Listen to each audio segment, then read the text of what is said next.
Hello friends. आज हम laptop का जो ऑलवेज ऑन सेक्शन है तो उसको मैं थोड़ा समझाने का कोशिश करूँगा। पिछले कई महीनों से बहुत सारे ऐसे मैसेजेस आ रहे हैं कि मैं भी लैपटॉप का कुछ सेक्शन अपलोड करूँ, तो उसको कुछ वीडियो बनाऊँ। तो मुझे एक्चुअली कुछ टाइम नहीं मिला था, तो कुछ वीडियोस मैंने बना नहीं पाया।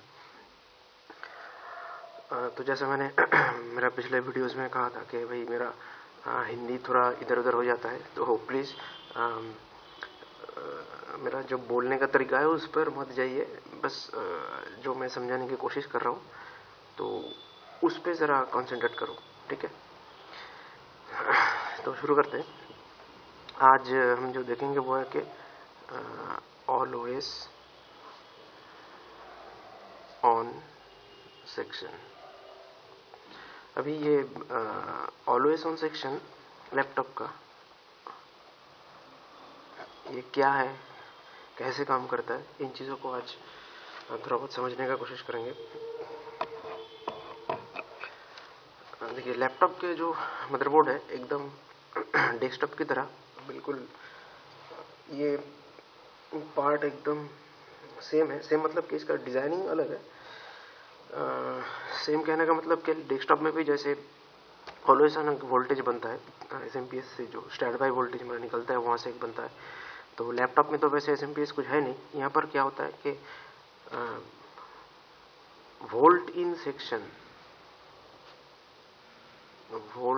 सेक्शन से जो भी वोल्टेज मदरबोर्ड पे आ रहा है चाहे वो मेरा एडाप्टर हो या फिर चाहे मेरा बैटरी लगा हुआ तो बैटरी से, तो कोई भी पावर सोर्स, तो ये वोल्ट इन सेक्शन कोई भी पावर सोर्स से बन सकता है। जैसे एडाप्टर हो सकता है या फिर बैटरी।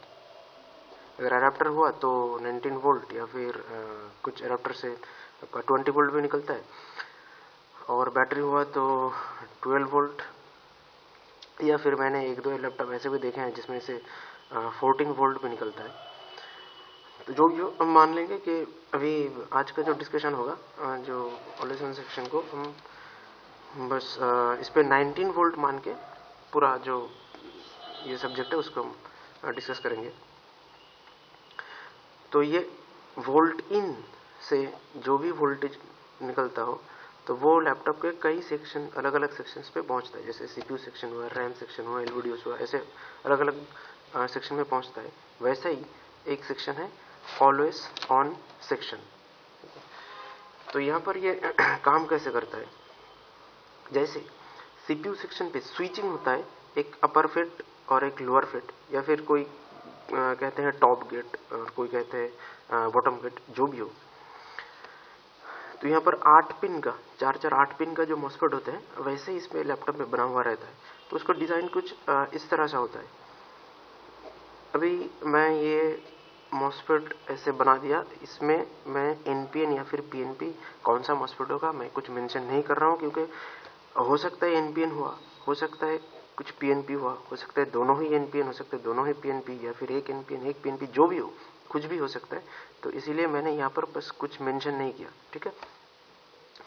तो ये रहा एक स्विचिंग सेक्शन, ये लोअर फिट ग्राउंड के साथ कनेक्टेड है, और ये वोल्टिन से मान लिया जाए कि मेरा 19 वोल्ट आ रहा है। ये 19 वोल्ट यहाँ पर आके पहुंचता है अपर फिट पे। सेम 19 वोल्ट एक दूसरे जगह पर भी एक अपर फिट पे आके पहुंचता है, और यहाँ पर भी सेम स्विचिंग कॉन्सेप्ट, एक अपर फिट हुआ तो एक लोअर फिट तो है ही, और ये चला गया ग्राउंड पे, ठीक। अभी ये स्विचिंग के दौरान यहाँ पर कुछ वोल्टेज बन रहा होगा जो एक कॉइल से होकर के कहीं ना कहीं पर जा रहा होगा, और सेम चीज यहाँ पर भी बना हुआ रहता है, एक यहाँ पर भी एक कॉइल, और यहाँ से कहीं ना कहीं पर कुछ वोल्टेज जा रहा होगा। तो इन दोनों में से कहीं पर भी एक वोल्टेज 3.3 वोल्ट और दूसरी जगह पर एक 5 वोल्ट बनता है। ये जो दो वोल्टेज बन रहा है, ये वोल्टेज लैपटॉप ऑन करने से पहले ही बनता है। ठीक है, मैं फिर से एक बार बता रहा हूं कि ये जो वोल्टेज है, ये वोल्टेज मैं लैपटॉप के साथ अगर बैटरी कनेक्ट करूं या फिर लैपटॉप के साथ एडाप्टर कनेक्ट करूं, तो कोई भी पावर सोर्स जब भी मेरे लैपटॉप के मदरबोर्ड के साथ कनेक्ट हुआ तो तुरंत ये दो अलग अलग वोल्टेज मदरबोर्ड पे जनरेट हो जाता है और कुछ अलग अलग आईसीयूज में या फिर कुछ अलग अलग सेक्शन में जाके पहुंच के बैठा हुआ रहता है।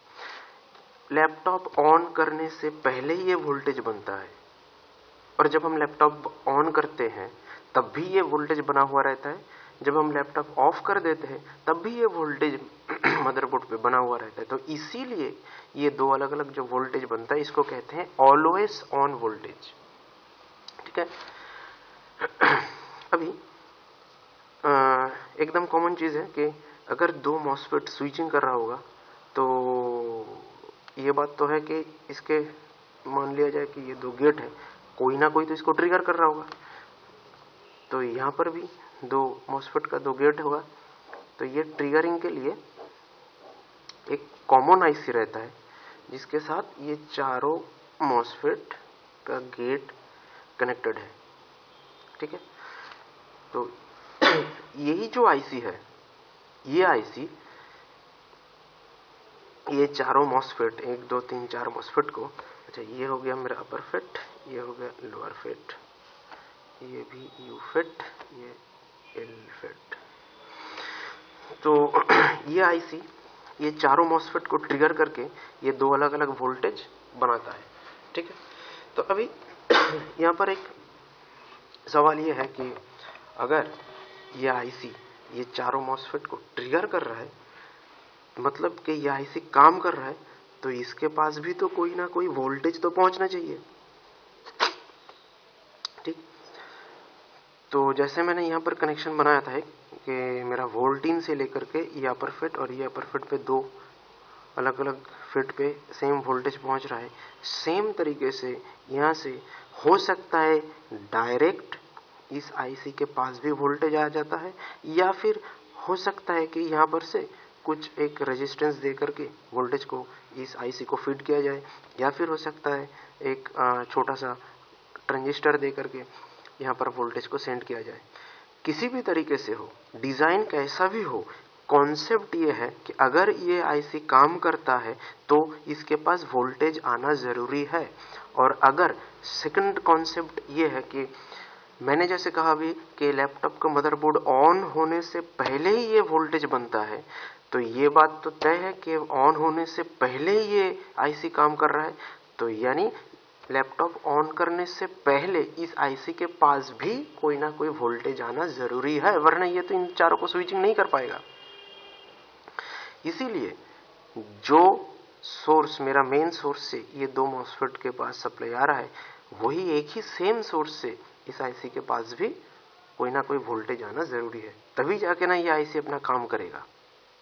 ठीक, अब यहां पर एक चीज है कि ये जो आईसी है इसके साथ ये जो दो अलग अलग वोल्टेज बन रहा है, ये दो वोल्टेज का एक फीडबैक इसके पास भी पहुंचता है। यानी यहां पर से यहां आईसी तक और ये कनेक्शन से इस आईसी तक भी एक कनेक्शन रहेगा। ऐसा नहीं कि ये वाला आईसी ये 3.3 वोल्ट या फिर ये 5 वोल्ट जनरेट कर रहा है, इसलिए मैंने ये कनेक्शन बाद में बनाया ताकि समझने में कोई दिक्कत ना हो कि पहले ही ये स्विचिंग करके वोल्टेज बन जाता है, उसके बाद इसका एक फीडबैक कह सकते हैं हम इसको कि भाई ये वोल्टेज बन रहा है कि नहीं, वो इसको एक फीडबैक दिया जाता है। तो यही है ऑलवेज ऑन वोल्टेज का सेक्शन। अब यहां पर एक बात मैं कह देता हूं आपको कि ये आईसी दिखने में फिलहाल तो दो अलग अलग किस्म का है।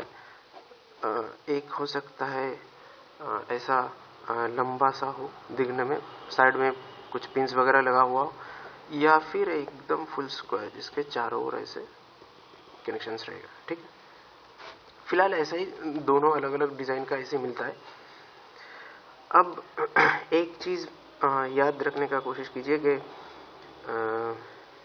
कुछ मदरबोर्ड में ये जो आईसी है जो कि ये दो अलग अलग वोल्टेजेस, मतलब कि ये ऑलवेज ऑन वोल्टेज को जनरेट करता है, यही आईसी स्टेप डाउन आईसी हो सकता है, या फिर कुछ मदरबोर्ड में ये ऑलवेज ऑन वोल्टेज जनरेट करने के लिए एक आईसी बिठाया गया है, स्टेप डाउन आईसी अलग सा कुछ होता है। यानी स्टेप डाउन आईसी अलग है, ऑलवेज ऑन वोल्ट जनरेट करने वाला जो आईसी वो अलग है। तो ये दो तरह का डिजाइन हो सकता है। कोई मदरबोर्ड में step down IC he always on voltage generate करता है, कोई मदरबोर्ड में ऑलवेज ऑन वोल्टेज जनरेट करने के लिए अलग से आईसी बिठाया जाता है और स्टेप डाउन आईसी अलग सा होता है। तो फिलहाल मैंने यहाँ पर जो डिजाइन बनाया है ये एकदम से स्टेप डाउन आईसी यहाँ पर मैंने लिख दिया है। तो ऐसा मत सोचिए कि बस यही होता है हमेशा, ऐसा नहीं हो सकता है भाई, क्योंकि इलेक्ट्रॉनिक्स जो है वो डिजाइन को अलग अलग कर सकता है कंपनी। ठीक है, तो ये रहा एक्चुअल इसका ऑलवेज ऑन वोल्टेज कैसे बनता है उसका डिजाइन। ठीक है, तो अभी एक बात मैं यहाँ पर कह देता हूँ, वो है कि ज्यादातर मदरबोर्ड्स में, ज्यादातर क्या आज तक तो जितने भी मदरबोर्ड्स बने हुए हैं उसमें ये दो फिक्स्ड वोल्टेज ऑलवेज ऑन के वोल्टेज के रूप में दिखता है, एक 3.3 वोल्ट, एक 5 वोल्ट। लेकिन एक चीज याद रखिएगा कि इलेक्ट्रॉनिक्स कभी एक जगह पर बैठा नहीं रहता, वो हमेशा नया इन्वेंशन के चक्कर में लगा हुआ रहता है। ठीक है, तो जैसे जैसे दिन ब दिन टेक्नोलॉजी अपडेट होता जाएगा वैसे वैसे दिन ब दिन हो सकता है कि मेरा सीमॉस टेक्नोलॉजी ज्यादातर आ जाए और हाई वोल्टेज धीरे धीरे ऑब्सोलेट होता जाता है। तो इसीलिए आज के डेट में 3.3 वोल्ट या फिर और 5 वोल्ट जो दो अलग से वोल्टेज बन रहे हैं, यहाँ पर जो मैक्सिमम वोल्टेज है वो है मेरा 5 वोल्ट। तो ये तो पॉसिबल है कि कुछ ऐसा कुछ टेक्नोलॉजी निकले जिसमें कि ये 5 वोल्ट आज बन रहा है, लेकिन बाद में हो सकता है ये 5 वोल्ट को ड्रॉप करके 1.5 वोल्ट 1.8 वोल्ट ऐसे वोल्टेज बनाया जाए ऑलवेज ऑन पे। तो ऐसा मत सोचिए कि मैंने जैसे यहाँ पर बताया 3.3 और 5 वोल्ट बनता है तो जिंदगी भर यही दोनों वोल्टेज बनता रहेगा, ऐसा नहीं है। जैसा जैसा टेक्नोलॉजी अपडेट होता जाएगा वैसा वैसा वोल्टेज कंजम्पशन कम होता जाएगा। ठीक है, तो मैं खुद एक बी इलेक्ट्रॉनिक्स इंजीनियर हूँ, तो मैं अपने तजुर्बे के साथ कह रहा हूँ आपको कि ये वेरी मच पॉसिबल है कि आज ये 5 वोल्ट से चला रहा है, 2 दिन बाद शायद आपको ऐसा एक मदरबोर्ड मिले जिसमें 5 वोल्ट की जगह, जैसे यहाँ पर दो अलग अलग बन रहा है 3.3 वोल्ट और 5 वोल्ट, हो सकता है 2 दिन बाद आपको कुछ ऐसा मदरबोर्ड मिले जिसमें 3.3 वोल्ट 1.5 वोल्ट ऐसा बन रहा है। टीटीएल में ज्यादा वोल्टेज फीड करना पड़ता है, लेकिन सीमॉस टेक्नोलॉजी में या फिर सीमॉस आईसी जो है उसको कम वोल्टेज देने से वो काम कर जाता है। ठीक है, तो फिलहाल यही है इसका डिजाइन, और इसको हम नेक्स्ट क्लास में देखेंगे कि मदरबोर्ड पे सप्लाई दे के हम टेस्ट करके देखेंगे कि ये अलग अलग वोल्टेज बनता है कि नहीं बनता है, और बन रहा है तो इसका कम्युनिकेशन ऐसे जैसे बना हुआ है ये पूरा हम प्रैक्टिकल करके देख लेंगे। तो फिलहाल इसको ये थ्योरी अगर समझ में ना आए तो प्रैक्टिकल में दिमाग चक्कर जाएगा। तो इसीलिए मेरा एक रिक्वेस्ट है कि पहले थ्योरी समझे, डिजाइन समझे, उसके बाद जाके प्रैक्टिकल में उसको टेस्ट कीजिए या फिर प्रैक्टिकल प्रैक्टिस करते रहिए। ठीक है, और अगर इसमें कुछ सवाल हो, कुछ भी अगर समझने में कुछ प्रॉब्लम हुआ हो या फिर अगर आपको लगे कि भाई ये मैंने कुछ गलत कह दिया हो तो जरूर पोस्ट कीजिए, सवाल कीजिए। मैं भी कोशिश करूंगा कि अगर आपको लगे कि हाँ मैंने कुछ गलत कह दिया तो नया चीज जानने का मौका मुझे भी मिलेगा। तो इसीलिए बेफिक्र होके जो मन में आए सवाल उसको पोस्ट कर दीजिए, मैं कोशिश करूंगा जितना जल्द हो सके आपका सवालों का आंसर देने के लिए। ठीक है, ओके।